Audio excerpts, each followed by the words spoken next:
Between his IGDA chairmanship, degrees in computer science, artificial intelligence, and bioinformatics, a PhD in AI for games, writing articles, and giving talks around the world, our next speaker is also a very dear member of the Konsoll family, and we are really happy to have him back. Please welcome Dr. Luke Dicken.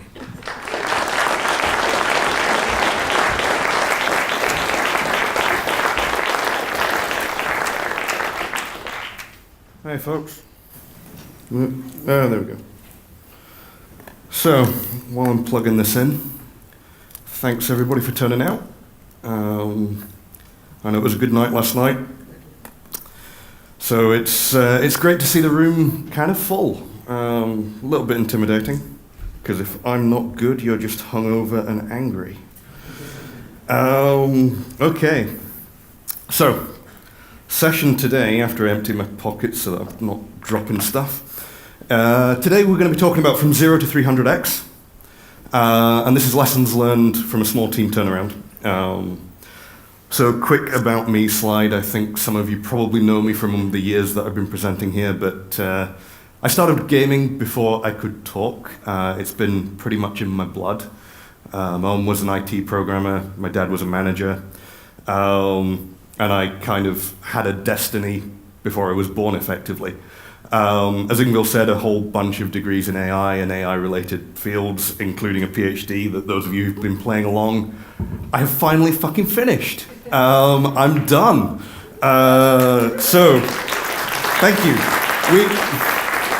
I know we've all been suffering all the years where I've been like, oh yeah, I'm nearly done, but it's actually done now. 2 years ago, I stood, not on this stage, but on Konsoll's stage, and I said I was about to move to San Francisco. I'm still at Zynga. They haven't fired me yet. On paper, I'm a data scientist, but really my day-to-day role is more as a prototyper, working on new concepts. And I've been involved with the IGDA since 2011. I started winning the IGDA scholarships, came through to chair IGDA Scotland, the AI special interest group, and I became the first person outside of North America elected to the IGDA board in 2013. And then in 2014, I got asked to take over the chairmanship of the IGDA Foundation, and that's what we're going to be talking about today. So, my thing's falling off the edge of my ear. Hang on a minute. Jesus. You wouldn't expect the technical difficulties to be on hanging something on your ear. All right, so previously at Konsoll, in 2012, I came and talked to you about more than soldiers and aliens, and this was a talk about how AI could be used for more than NPCs. It could be used to control flow in games. It could be used for a whole bunch of stuff. And then in 2013, I came along and talked about Dreams of Electric Sheep. This was the aspiration of game AI and kind of where we wanted to be in a few years, or maybe even 10 years. And then I kind of ran out of things to say about AI. And in 2014, the last time I was here, I gave this talk called Everything I Know About Leadership I Learned from EVE Online. And this was about kind of my personal leadership and how running a guild led to a lot of realizations about kind of the way that I was interacting with people, the way that I could motivate people, and kind of trying to show you guys what I'd learned from that. And then in 2015, I was very sad because I wasn't here. So today, we're talking about the IGDA Foundation, which when I took it over was this tiny little charitable organization. It had about 1.6 thousand in revenue. And in the first year that we took it over, it grew by a factor of 300, which was scary and intimidating, and it came with a whole bunch of challenges. So today I'm going to be talking about what those challenges were, how we achieved that growth hacking, and what the future looks like for us, and kind of drawing parallels from what we did as a small team, and how that kind of can apply in other fields outside of charities, so specifically indie development. So our story is that we are a charity. We are, for those of you familiar with US tax law, which I wasn't, we're a 501c3, which is different from the IGDA. The IGDA itself is a 501c6. If you understand the difference very well, please come find me and explain it afterwards. So we're a charity for game developers by game developers. And we share the mission of the IGDA, which is to advance the careers and enhance the lives of developers. And the way that we're doing that is that we focus on 3 core areas: industry inclusivity, memorial scholarships for specific disciplines, supporting developer communities around the world. And this is an organization that was founded in 2008, so we're coming up on 8 years old at this point. When I took over in 2014, this was our website, and I'm going to be harping on this website a little bit because it was fucking horrible. So this was a 1 WordPress blog. There were no pages to it. It was just one scrolling thing. And if you wanted to donate to this charity, you had to scroll about 3 screens deep to find the thing that had been written about how you donate. This was kind of suboptimal, a little bit. So in 2014, taking over here, it was about how do we get from kind of this thing that has been set up that's just not working right to where we are today. And where we are today is that we've had this whole rebranding exercise. On the left hand here, we're supporting a group in Canada called the Pixels, who are a fantastic community organization. On the right, that's all of our students who are attending GDC. So there are about 40 or 50 of them. And we've also been helping with initiatives like the Developer Satisfaction Survey that the IGDA organizes.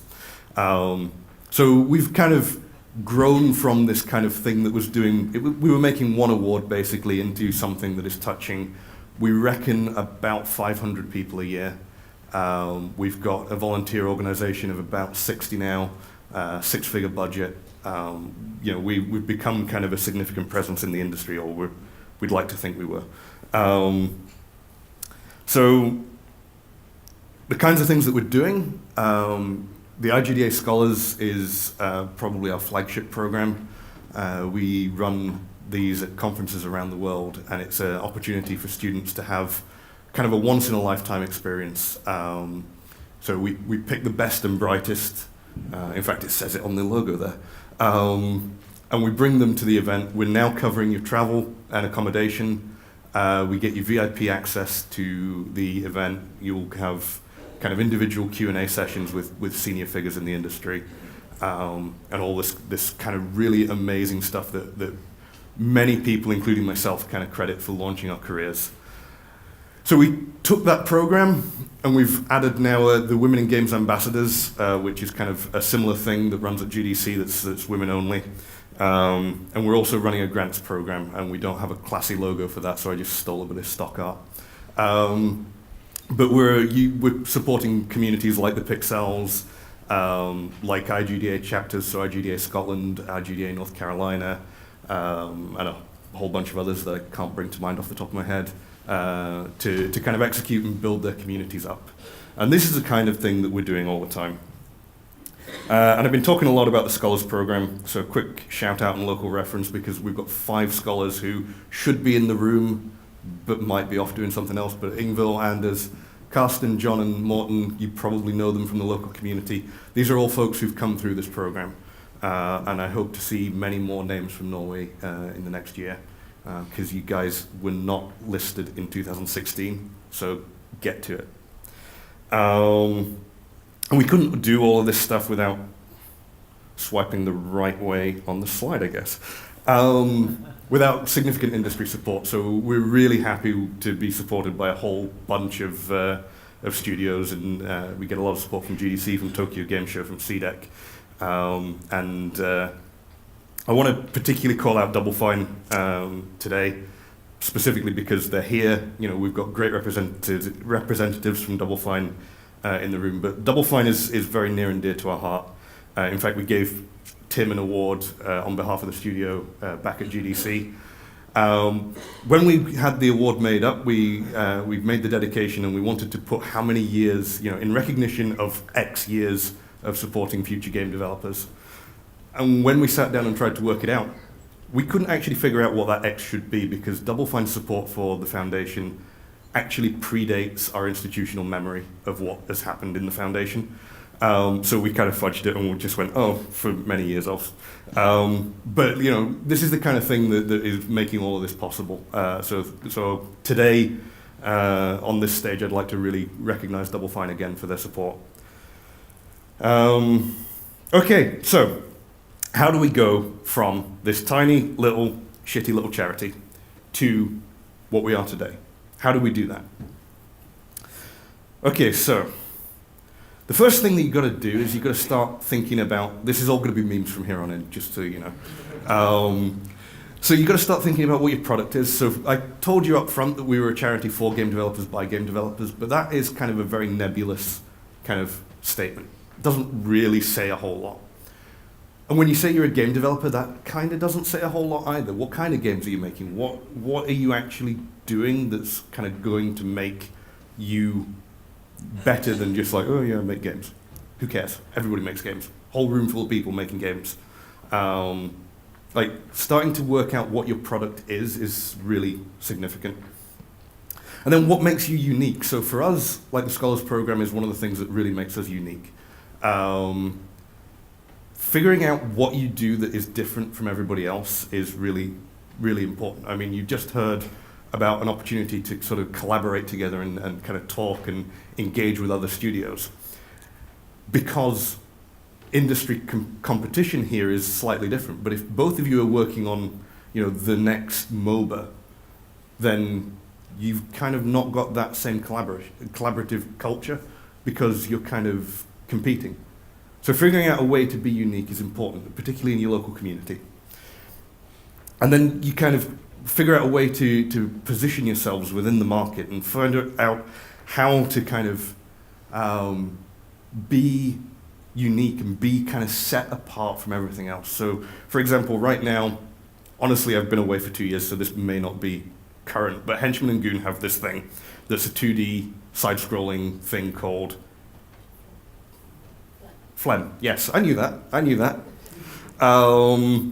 So I wouldn't rock up to Bergen and go, hey, you know what I'm going to do? I'm going to make a cutesy 2D side-scrolling game. Because somebody's already doing that. So why not make something different? Why not make something that allows me to kind of talk to these guys and work with them rather than compete with them?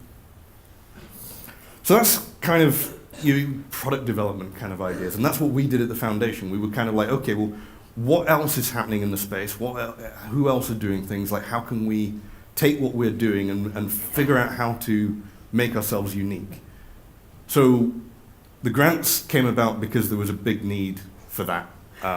Within the IGDA community, there was this significant problem that chapters and SIGs were not able to get funding.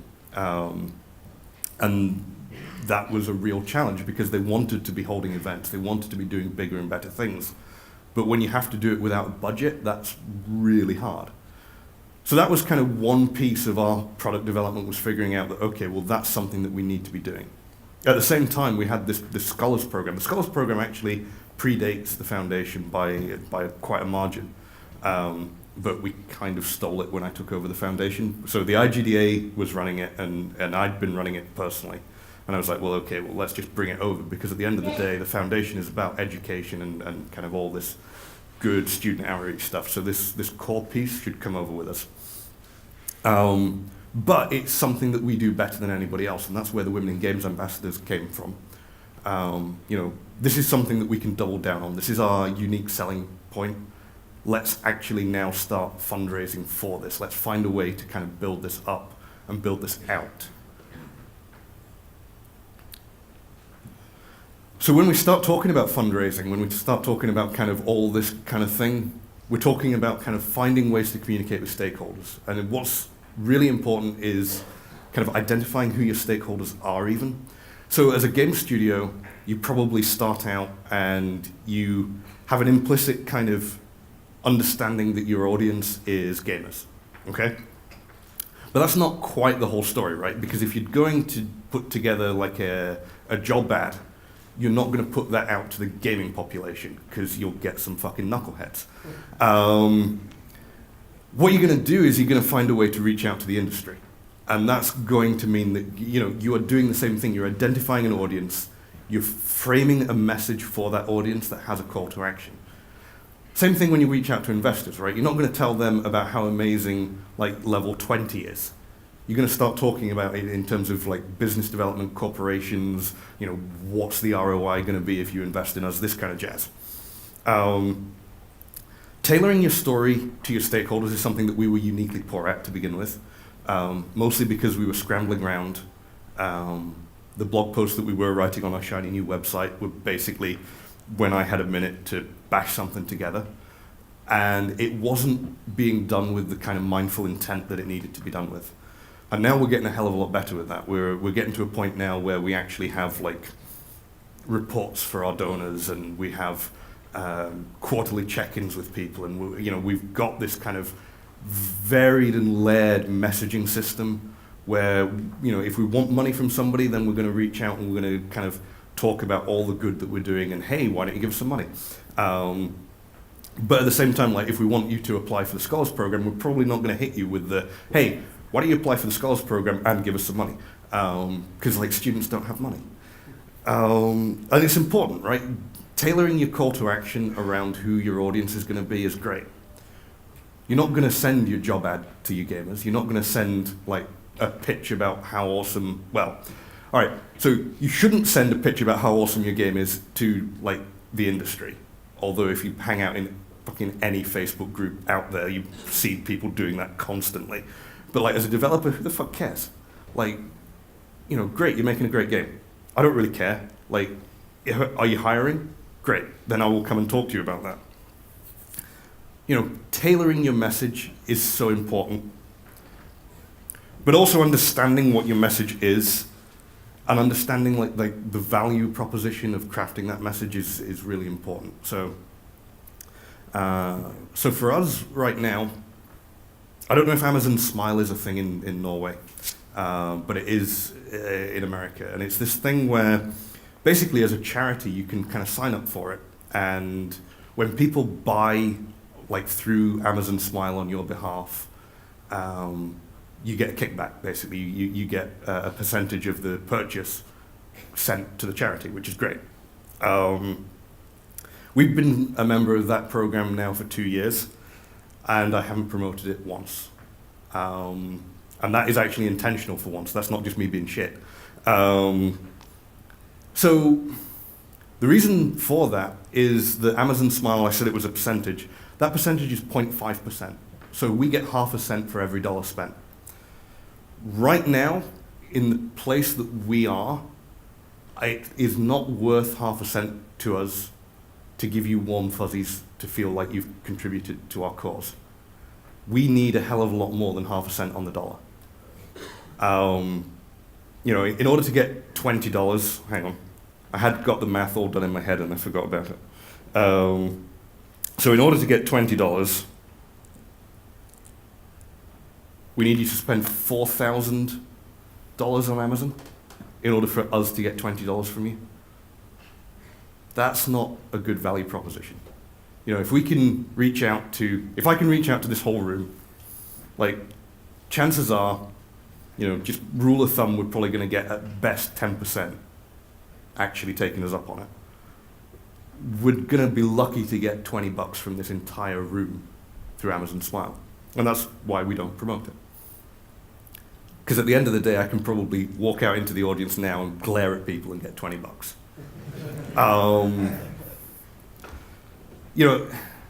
The thing is that's understanding the return on what we're asking you for, understanding the value of the call to action. So you go out and you've identified your stakeholders and you go out and ask them for stuff. Great, but make sure that it is actually worth what you're asking and you need what you're asking for. And that's more than just dollar value, that's also utility. So think about it in these terms. Like the day after you launch your game, you're probably not going to run a 90% off sale on Steam, right? Doesn't make sense. However, before you launch the sequel to your game, you might run a 90% sale on Steam. That's because the utility has changed. Those eyeballs are really not about giving you money anymore. They're about building an audience for the next title. So this is why I say, like, it's not just about dollars. It's about utility. So for us, we need dollars right now. We're in a place where we're trying to build up our funding even further, and it's not worth the warm fuzzies going out at half a cent on the dollar at Amazon Smile. 2 years from now, we might be looking to build a broad base and actually get to a point where more and more people feel engaged in our mission. Then it might make sense to go through the Amazon Smile route. So really, when we talk about ROI, when we talk about metrics, and kind of measuring all this stuff, what we're talking about is kind of, keeping track of everything, and up and to the right is always the way you want to be going with this stuff. You can tell that I did a stint as a Zynga PM. Keeping track of all of this stuff is super important. Like, knowing what's working and what isn't working, knowing what is actually getting you where you need to go and what isn't, is important. So if you think about it in terms of like acquiring users, like, you've got to keep track of that kind of stuff, right? You've got to know what channels are leading to installs. You've got to know what promotions are bringing you the people that you need. You need to, and that is kind of understood conventional wisdom that that's the stuff you track. Does anybody here A/B test their tweets? Does anybody A/B test copy for their website or for their Facebook? Well, of course you do, Emmy, but like, all of this stuff is super important. Figure out what's working, figure out what's not working. Keep track of fucking everything. If you haven't got it in a spreadsheet, then it probably, like, you don't understand it properly. You can tell that I'm also a data guy at Zynga occasionally. But it's important, right? It's really important to keep track of all these things so you know where you are and where you're going. We opened our Scholars applications last week, so I can tell you exactly what our post reach was on those applications, on the announcement for that. I can tell you which retweets generated the most interest and the most kind of enthusiasm. I can tell you how many people are currently in our funnel as of 2 days ago, because I didn't pull numbers recently. But like, we're at a point where we've got all of this tracking, so we can see how the funnel's running. We can see like what's working for us. We can see where to double down. If we test putting an ad up and paying for an ad on Facebook, we need to actually check whether it delivers value for us, whether it's going to bring in what we need to do. Because if it doesn't, fucking don't do it again. And if it does, great, start spending more there. Everything should be testable. Everything should be provable. Everything should be measured. And when you start measuring everything, you start having to put numbers against everything. And then you have to start talking about, okay, well, how are we going to commit our spend? How are we going to kind of start investing this money? And how can we grow, and what are our targets, and what's our kind of expected revenue for the year? And that bit's hard. And this is pretty much what I was doing on Wednesday, which is why if you saw me on Wednesday, I was pretty fucking grumpy. I'm pretty sure that bookkeeping exists solely to perpetuate the careers of bookkeepers. Anyway, that's a whole other rant. But like the point is that you've got to be planning, right? You've got to be kind of working out, okay, well, rather than just having a pot of money and throwing it away over time, actually start saying, okay, well, we're going to spend this much here, this much there. We expect to get this much in. We're going to launch in November, say. And for us, it's talking about like, well, when's our fundraising campaign going to be? Like, we know that we're going to do a lot of fundraising around GDC, so we can expect, based on prior years and an expectation that we're going to grow a bit by X%, that we're going to get in this much money in March. We know that we're going to do this around E3, so we can kind of start pegging numbers. And that allows us to actually benchmark how we're doing through the year. That allows us to figure out like where we are and where we're going to be, and are we on track to deliver what we want to do. I talk to a lot of indies who kind of don't do that. They just kind of are making a game. What's the problem? But when the deadlines start to slip and the dates start to be further back and the delays come, how much like leeway do you actually have? And if you don't know the answer to that right now, this second, then you're probably going to get fucked. So all of this is kind of about positioning yourself in such a way that as bad things start to happen, you know exactly what your position is, you know exactly where you are against your targets, and you know how much you can slip or not slip. You know whether, day one sales of 30,000 when you projected 40 is going to kill you or not. And really what it's all about is opportunity. So for us, this whole exercise, all of this kind of getting our ducks in a row, was about getting ready for moving to the next level. There's kind of, I've said a few times that the success of the foundation was largely because we were in the right place at the right time. It's partly true. At the same time, were we in the right place at the right time, or were we following Gretzky's advice and skating to where the puck's going to be? Being in the right place means you either got lucky or you knew where the right place was to be. And this is where this idea comes back to opportunity. Building a door for opportunity is important, but knowing where opportunity is going to knock on the wall in order to build that door, super, super, super important. It's all about kind of being in a position to predict the opportunity and then capitalize on it. And that's what happened to us.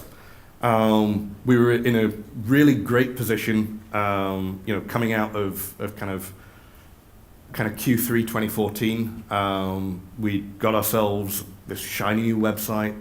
We'd kind of nailed down a lot of our messaging. We brought in this new program that was our flagship. And we were starting to get a little bit of momentum. And we were starting to get to a point where, we weren't significant yet, but there was kind of this growth curve that we could project and say, okay, well, I think, next year's going to be good, and then it's going to get a little bit better. And then we got 2014 Q3, Gamergate happened. And we ended up embroiled in all that through the IGDA's involvement in various conspiracy theories by the alt-right nutcases. But we got to a point where, because we were positioned so well, when some of the companies who kind of made missteps around Gamergate, and particularly around the PR of Gamergate, were able to look at us and say, okay, well, this organization is significant and serious enough that as part of our kind of reparations to the industry, we will support them. We will provide them money to work on inclusivity here. And that meant that all the kind of positioning, all the finding a way to differentiate ourselves from everybody else in the market, finding a way to kind of clarify our messaging, finding a way to do all of these things and know where we were and how we were going, it all kind of paid off because it got us to this point where, Intel dropped a very large check on us, which was great. And we were able to say, okay, now what happens? Because now we've taken the jump to the next level.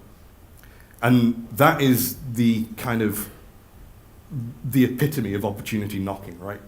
And they wouldn't have done that if we hadn't been through the exercise that I've just been describing, of kind of taking our shit seriously and showing other people that we were taking it seriously.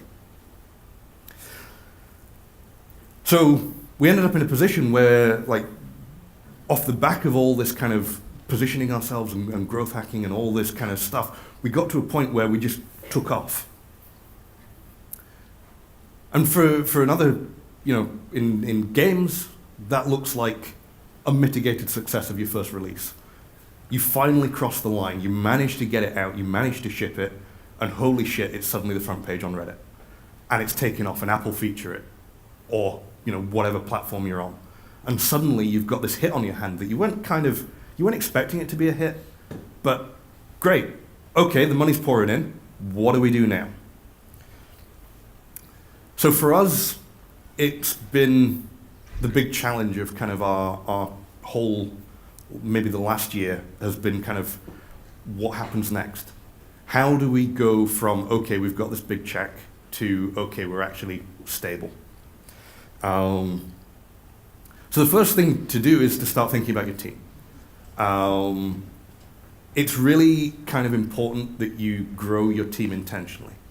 And what I mean by that is, don't don't just staff up for the sake of staffing up. So you've got this funding coming in, and suddenly it's like, okay, well, we need 5 more engineers and 6 more designers and 1,000 product managers, and you can just go out and start hiring. It's probably not going to work out too well. So the thing that I would suggest that you do as you start to get that kind of success is start by just adding a couple of very key leaders.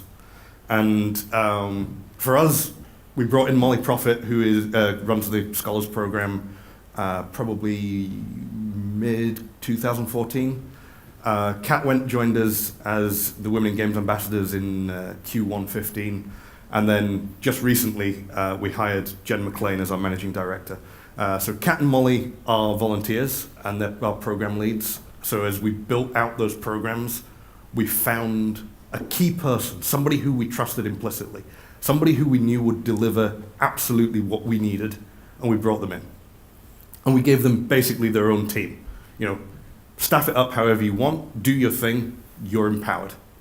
And I think that is very important, because if you start hiring junior positions and then bring in a leader, it all goes to shit, because that person doesn't have their own team and they're not running their own thing. Bringing in Jen, I have been screaming for a staff role to support the foundation for about 2 years now. And people started by kind of ignoring me. And then I think they started to realize that most of the weight of the thing was falling on my shoulders.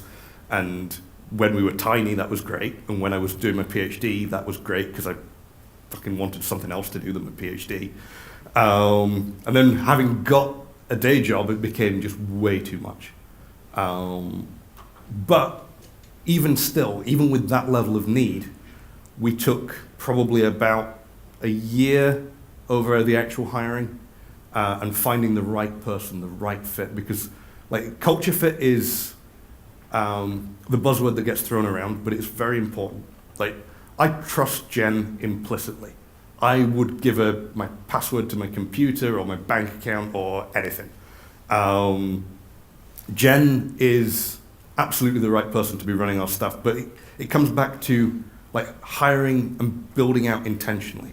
Being in a place where we're not just bringing people in because we need bodies, we need to throw people at the thing.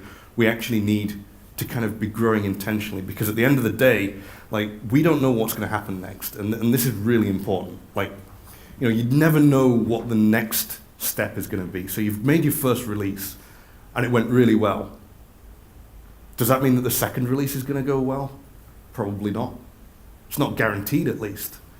And you could get to a place where, how many of us have heard or seen or even participated in the boom and bust of this industry, where a company just hires and staffs up really quick, and then 18 months later, round of layoffs and back down.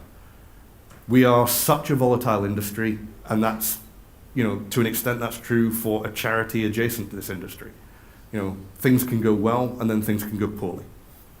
And that's not anything to do with us necessarily. It could well be, but it's very possible to kind of have not done anything wrong and still get completely screwed over.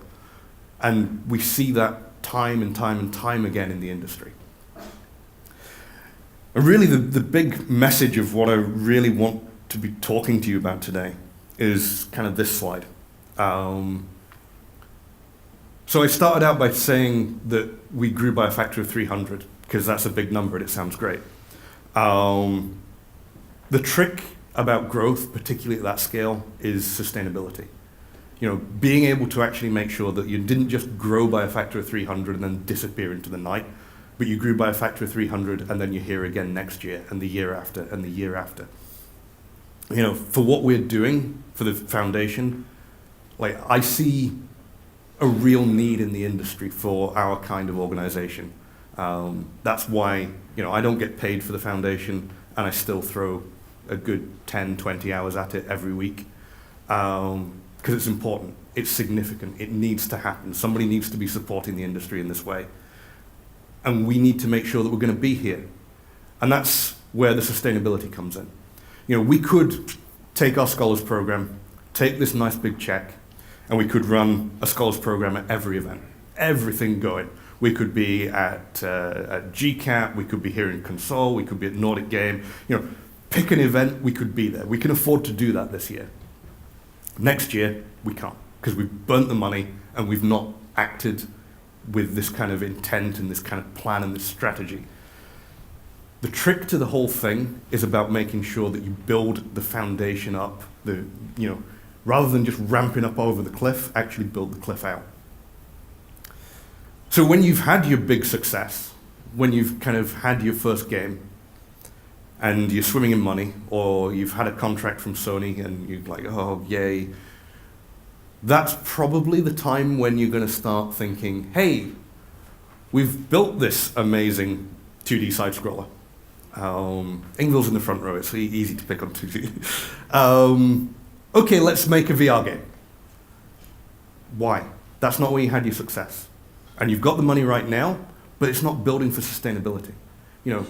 Oh, AR's going to be the new thing. Let's follow Pokemon Go because they had so much money and we can come along and build something in that space. Well, can you? Is that actually the best way to take the growth and turn it into sustained momentum? It's probably not. So that's the kind of message that I really want to get out. We are growing slightly this year. We're going to be adding a couple of programs. We're going to be piloting them. We're going to be doing them small. We might add a couple of bits to the Scholars program. But everything that we're doing is about moving towards sustainability. It's about figuring out ways that we can actually take the success that we've had and use it as a force multiplier on making sure that we have further success, rather than just blowing it all on, trip to Vegas and which, look at the industry as a whole. 10 years ago, that was the kind of thing that we were doing. We were all partying in Vegas. Well, none of us probably were. But as the culture of the industry was have a success through a massive party. Those studios are not here anymore for the most part, or they've had to massively change their expectations. So, getting towards the end, bit of a takeaway. So, all through this I've been talking about something, the foundation is a charity. But at the same time, it's also kind of a business. And games, it's very easy to say, oh yeah, we make games are art. It's also a business. Anytime you're doing something that people's livelihoods depend on, it's a business. And you've got to take it fucking seriously because people's lives depend on it. You don't exist in a vacuum. Knowing the context of what you're doing, positioning yourselves within the community and within the market is super important. Being able to sort of work out who your collaborators are going to be, who you can work with, who you can work against, who you actually need to compete with, unfortunately, but finding a way that you can minimize that list. Use every tool at your disposal. If you're not using something, then you're doing it wrong. If you're not tracking everything, you're doing it wrong. If you're not figuring out how to use analytics, for example, but not just in-game, especially in-game, but also around the fringes, around the business side, you're doing it wrong.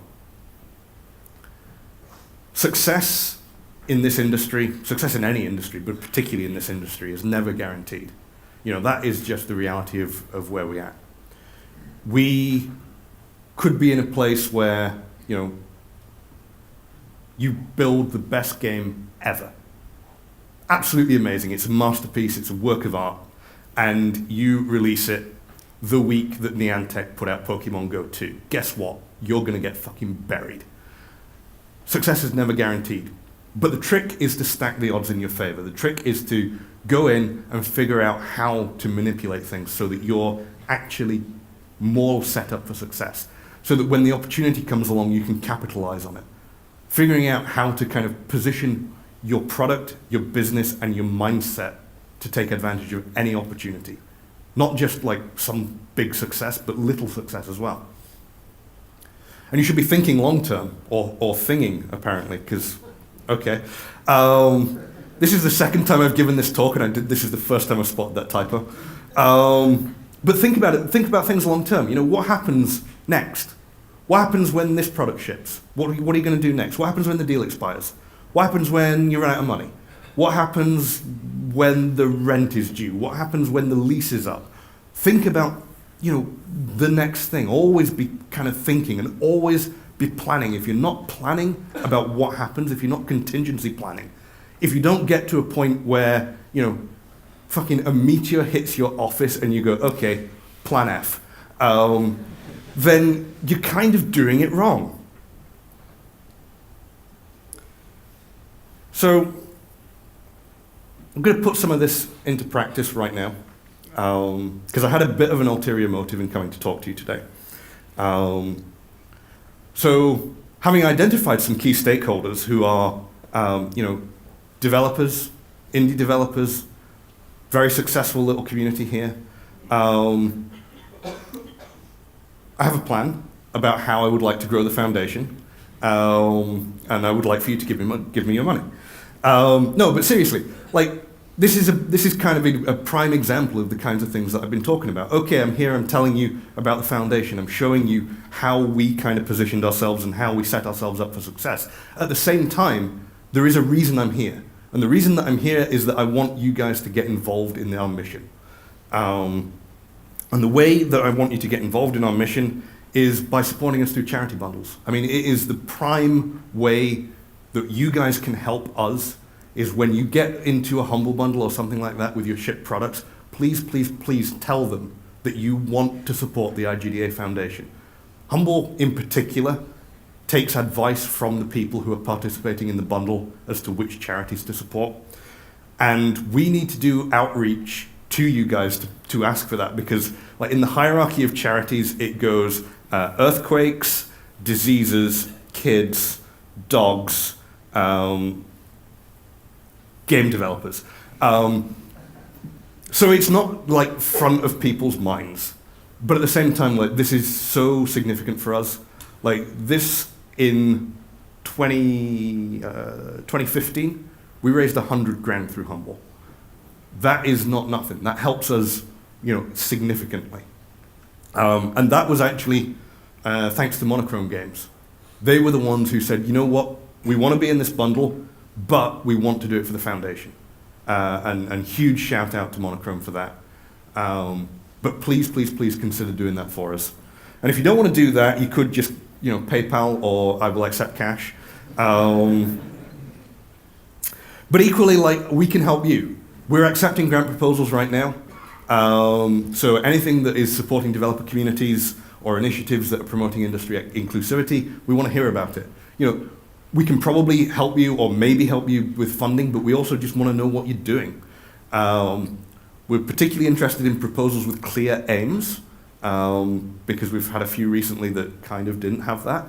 But one of the things that we're really, really all about is taking a local activity and helping you make it a global audience. And that is something that we really feel passionately is kind of our niche right now, is giving you that global reach. You can find more info on that at igdafoundation.org/grants.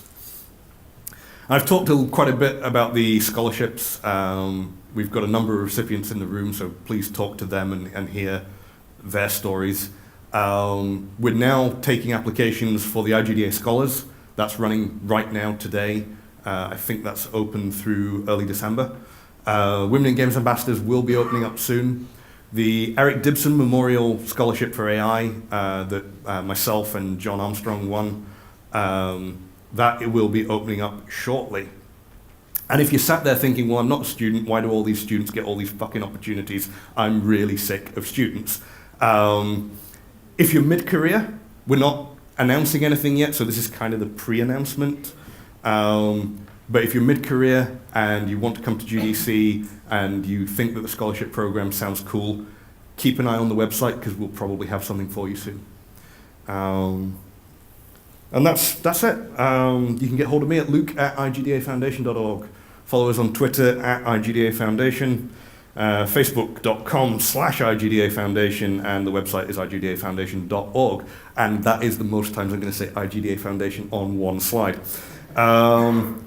So we got time for questions or no? We got time for questions? Yeah, we've got time for questions.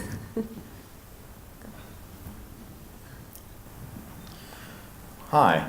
There have been rumors going around that IGDA have at least have a desire to open up in Norway. Are there any validity to these rumors? So, that's a good question.